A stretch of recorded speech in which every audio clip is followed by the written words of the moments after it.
अस्सलाम वालेकुम। एक बच्चे ने कमेंट किया था कि आप मुझे बताएं मेरे चूज़े मर जाते हैं। तो देखिए ये फार्मी चूज़े दो लेके आया था मेरा बेटा, एक पहले लेके आया था एक बाद में।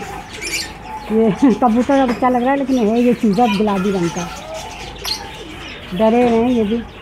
तो इसका ये है कि बच्चे चूज़े लेके आते हैं और उसको इतना पानी पिलाते हैं, इतना पानी पिलाते हैं वो भीग जाते हैं, फिर कांपने लगते हैं। माँ तो है नहीं ना कि परों में छुपाते हैं उनको खुशक कर ले, तो बेचारे ना ये फिर ये करंट के तो बने हुए होते हैं, उसी करंट में मर जाते हैं।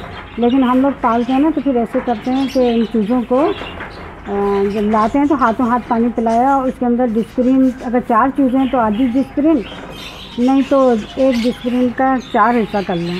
एक डिस्प्रिन का 4 हिस्सा 2 चूज़ों में और 4 चूज़ों में आधी डिस्प्रिन, वो करके ना आप पानी में पिलाएँ और हटा दें। फिर बाजरा आजरा खिला के छोड़ दें।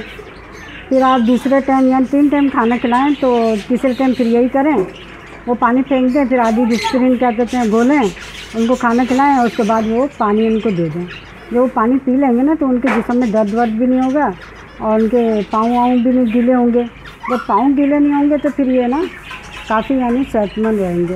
ये 2 चीज़ें लेके आया था 10-10 रुपये के। अब माशाल्लाह देखो, पहले ये लेके आया था सफ़ेद वाला, अब ये लेके आया है, ये भी काफ़ी बड़ा हो गया। इसकी कलगी नहीं है, पता नहीं कौन सी नस्ल है, इसकी कलगी निकली है और लुढ़क गई है। देखा आपने, चूज़े पालना भी आसान है, बस जो जिसकी मौत लिखी होती है खैर मर जाते हैं, लेकिन मैंने देखा सारे ही बच्चों के चूज़े मर जाते हैं। उसकी वजह यह है कि वो पानी बहुत देते हैं, हर वक्त पानी रखते हैं।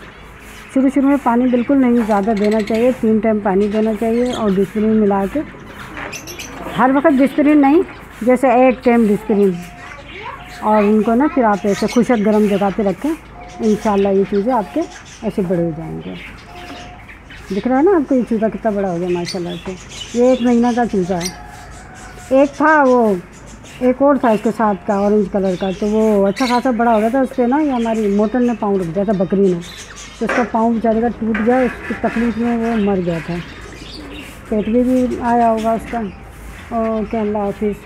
उम्मीद है कि आप लोग क्या कहते हैं पसंद करेंगे और इसको फॉलो करेंगे और मुझे कमेंट्स करेंगे, शेयर करेंगे। और बच्चों की कोई डिमांड हो तो पूछें किसी मसले में बच्चों के। इंशाल्लाह मैं कोई हकीम तो नहीं, लेकिन जितना मुझे आता है मैं आपको बता दूँगी। लाइक करें, शेयर करें और आइकन के बटन को दबा के सब्सक्राइब ज़रूर करें। बहुत सी दुआओं के साथ नमाज़ पढ़ें और अल्लाह से तौबा करें। बच्चों को भी नमाज़ की आदत डालें। अल्लाह हाफ़िज़।